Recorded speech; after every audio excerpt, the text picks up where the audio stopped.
Welcome to Distilling the Dream, where we're standing and looking at one of the most beautiful buildings in the entire country, and it's pretty much the talk of the town. All the locals, they drive past, they get to inspect the beautiful outside of the building, the stonework, the glass, the roof, the shape, the beauty of it all.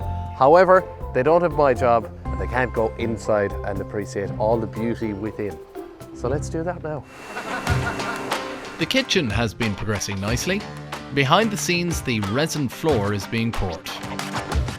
There's no fancy equipment. It's all very straightforward, you know, using the brush, using that. Yes, but you know, if you everything is straightforward if you know how to do it. Yes, yeah. And if you have. But it's very manual, you know. There's not a machine that you're using. It's all done by hand. Yeah, we use machine for the power flow. That's for similar machine what is for the concrete. That is for the middle. The rest is by hand. Yes. I love the shoes. We have to wear them for not damage this what we put on the floor.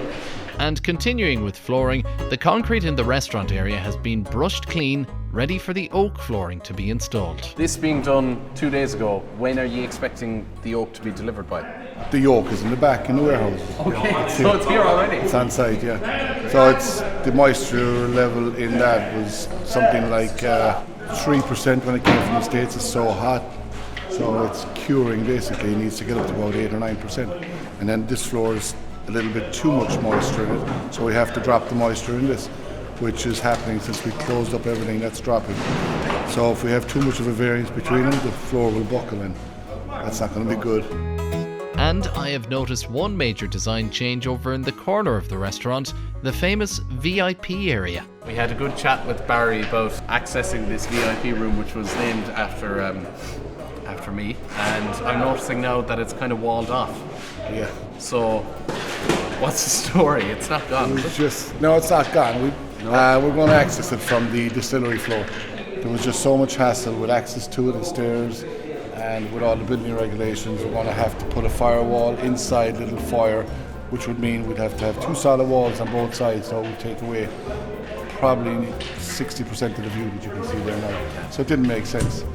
So it's there, but you can't get to it just yet. And Barry and Ivan were here last week. This is going to be a little cocktail station at this end. Yeah.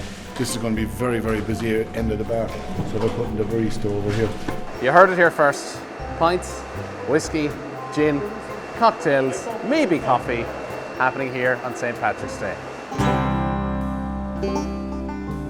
Paul Haffey, the interior designer, is on site today to check up on progress. Welcome to Killarney again. Brand new entrance. What do you make of that? Yeah, absolutely. Really starting to take shape. This will be our pure glass entrance to this area. So sliding doors arrive in, and we're in this kind of zone here, which is really our new lobby. And then we head this direction into our reception area. You're really standing where the receptionist will be at that point. Is there anything I can do for you? We're seeing the 2 tasting rooms. So there's a full crystal screen, which is glass and metal framework, to go into these 2 areas here and off to the right. This being a tasting area, then will it be standing tables? What kind of? It is, yeah. These are kind of they're like a semicircle table, so you will be able to hold 4 people in behind the long side of the semicircle, and then whoever's doing the presentation will be able to move from table to table. Bottles all displayed really along this point, all being bottom and top lit, and they will just have the different levels of aging through the bottle, so a real mix of colours coming through. These are the different aggregates that were through the original concrete mix, and they've come out beautifully. That's all just local stones that's coming through there. It's always a bit of a gamble because you don't really know what mix you're going to get. Okay, but you're happy with this? I'm delighted. The bar level. Yes, there's more audio-visual experience going on up here, and a presentation kind of area in this zone. Talk to me about the frame that's here at the entrance of the bar. It just seems to already bring you into the room, doesn't it? And that's really what we wanted to happen here. This entrance compressing us down as we walk through, and then we've got on both sides and the top timber staves being used, which is the sections of the barrels deconstructed, used as a woven wall on the left and the right and the ceiling, and then the lighting is low lit, very dark at that point, and then we walk through, windows at both sides.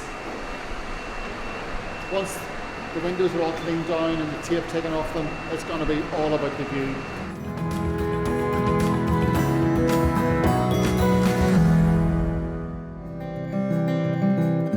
There you go. We had our 5 minutes with Paul Haffey. He's pretty much like gold dust on site. When he's here, everybody wants a piece of him. So now Barry's here, holding a brick, asking Paul what he thinks of the brick.